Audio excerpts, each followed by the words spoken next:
नमस्कार। स्वास्थ्य सेवाओं के राष्ट्रीयकरण या फिर सामाजिकरण के बारे में हमने अपने पिछले वीडियो में बात करते हुए दवा बनाने की कंपनियों का भी सामाजिकरण करने की बात की थी। जैसा कि हमने देखा कि निजी अस्पतालों और डॉक्टरों की सही पहचान हमें इस कोरोना के संकट में हो गई और इसके राष्ट्रीयकरण से ही हमारे मसले हल हो सकते हैं।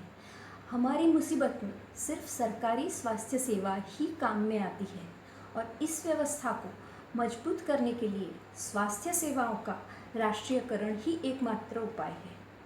स्वास्थ्य सेवाओं के राष्ट्रीयकरण के साथ साथ दो और मुद्दे इस कोरोना की वजह से बहुत उभर कर सामने आए। एक तो वैक्सीन, उसकी ज़रूरत कितनी है और उसका परीक्षण कितने सही ढंग से होना चाहिए, और दूसरा दवा आने के बाद वो ज़रूरी दवाई समय से ज़रूरतमंदों तक पहुँचे, वो भी देखना ज़रूरी है।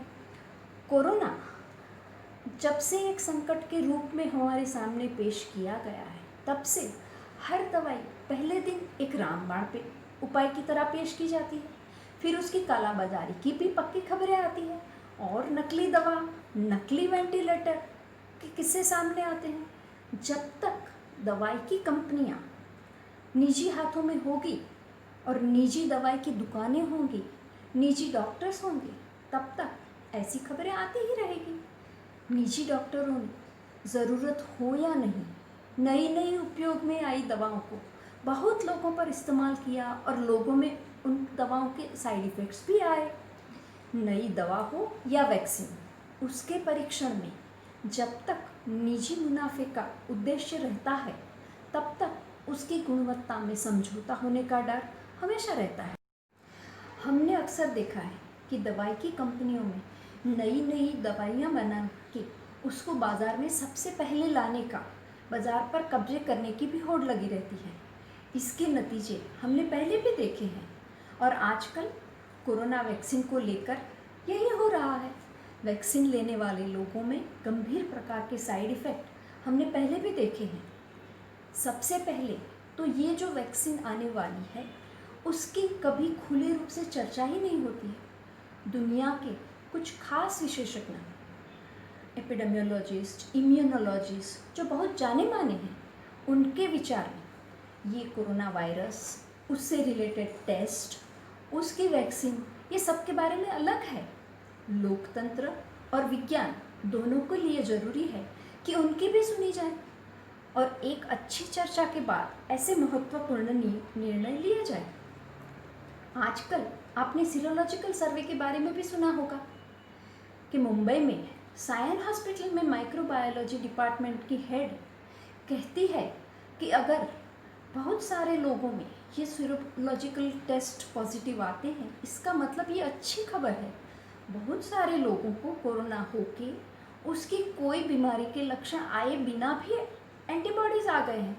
आप सोचिए, धारावी कि जहाँ कोई प्रकार का लॉकडाउन हम कर नहीं पाए थे, वहाँ 57% लोगों में एंटीबॉडीज़ आ गए हैं। वहाँ कोरोना फैलना रुक गया है, शायद हर्ड इम्यूनिटी आ गई है। हर्ड इम्यूनिटी के लिए भी कई नामी डॉक्टरों ने कहा है कि ज़रूरी नहीं है कि 50 या 60% लोगों में कोरोना होगा तभी होगा, 25 से 50% तक लोगों में भी ये हो सकता है। ज़रूरी ये है कि ऐसे डॉक्टरों की राय क्यों नहीं ली जाती है। इसका मतलब ये भी हो सकता है कि कोरोना को इतना बड़ा भयंकर रोग नहीं है। अगर ये सीरोलॉजिकल सर्वे के मुताबिक देखा जाए तो हद से हद 0.1% केस फेटालिटी रेट है। इसके मतलब कि जितने लोगों को ये कोरोना होता है, उसमें से 0.1% लोगों के मरने के चांस है। इसका मतलब ये इतना भयंकर रोग है ही नहीं। इसका मतलब ये भी कर सकते हैं कि वैक्सीन की कोई ज़रूरत नहीं है। और ये भी कई जाने माने डॉक्टर्स कह चुके हैं कि वैक्सीन नहीं, हमारे देश के लिए हर्ड इम्यूनिटी ही ज़्यादा ज़रूरी है और वो आ सकती है, बहुत आसान तरीके से आ सकती है। अंतर्राष्ट्रीय फलक पर प्रसिद्ध स्टैनफोर्ड यूनिवर्सिटी के डॉक्टर जॉन आयोनिडिस भी सीरो सर्वेलेंस के महत्व की बात कर रहे हैं, मगर हमारे देश के इंडियन मेडिकल एसोसिएशन के चेयरपर्सन उन्होंने भी यही कहा कि सिर्फ 0.1% इसकी केस फैटालिटी रेट है। और टेस्ट के बारे में भी एक और बात कही है, एक बात जो 2 महीने पहले स्विट्ज़रलैंड के एक इम्यूनोलॉजिस्ट ने कही थी, मगर कुछ हफ्ते पहले, 1-2 हफ्ते पहले ही हमारे आईएमए के चेयरपर्सन ने कहा कि ये टेस्ट तो मरा हुआ या टुकड़ा हो गया हुआ वायरस भी डिटेक्ट करता है। इसका मतलब कि अगर आपको 2 महीने पहले माइल्ड कोरोना या कोई भी लक्षण दिखे बिना कोरोना हुआ है, आप ठीक हो गए हैं, आप में एंटीबॉडी मतलब कि रोग प्रतिरोधक शक्ति आ गई है, उसके बाद भी 2 महीने के बाद ये टेस्ट पॉजिटिव हो सकता है। समझ लो 2 महीने के बाद आपको किसी और बीमारी से न्यूमोनिया हुआ है, आपको किसी और बीमारी से बुखार आया है, आपका कोरोना टेस्ट करेंगे, वो पॉजिटिव आएगा और आपको कोरोना लेबल हो जाएगा। ये हम सब डॉक्टर्स, अगर चेयरपर्सन ऑफ आईएमए को पता है तो सब डॉक्टर्स को ये बात पता होनी ही चाहिए। किसी की मृत्यु हो रही है, न्यूमोनिया से हुई है, कोरोना पॉजिटिव आया तो वो कोरोना डेथ हो जाएगा। तो ये हमारे जो आंकड़े टीवी पर आ के हमको डराया जा रहा है, वो 100% सही नहीं हो सकते जब तक इस बात का समाधान नहीं होता है।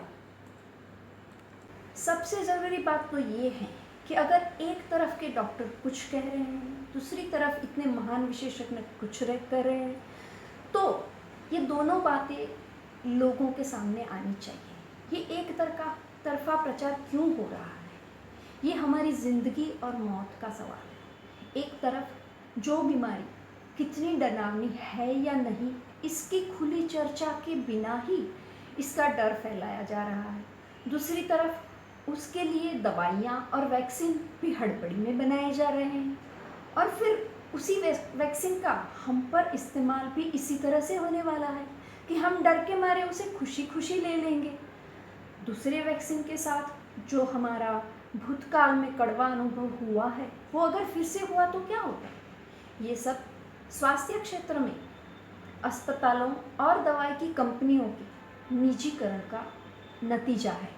हमें चाहिए कि हमारी ज़िंदगी पर हमारा काबू रहे, हम समझें और सभी अस्पताल और दवाइयों की कंपनियों का लोकतांत्रिक ढंग से पारदर्शिता से चले, और हमें पूरी समझ आए कि ये दवाई ज़रूरी है, ये वैक्सीन ज़रूरी है, ये नहीं है, ये ज़रूरी नहीं है। सब वैज्ञानिकों को हमारे सामने लाया जाए। धन्यवाद।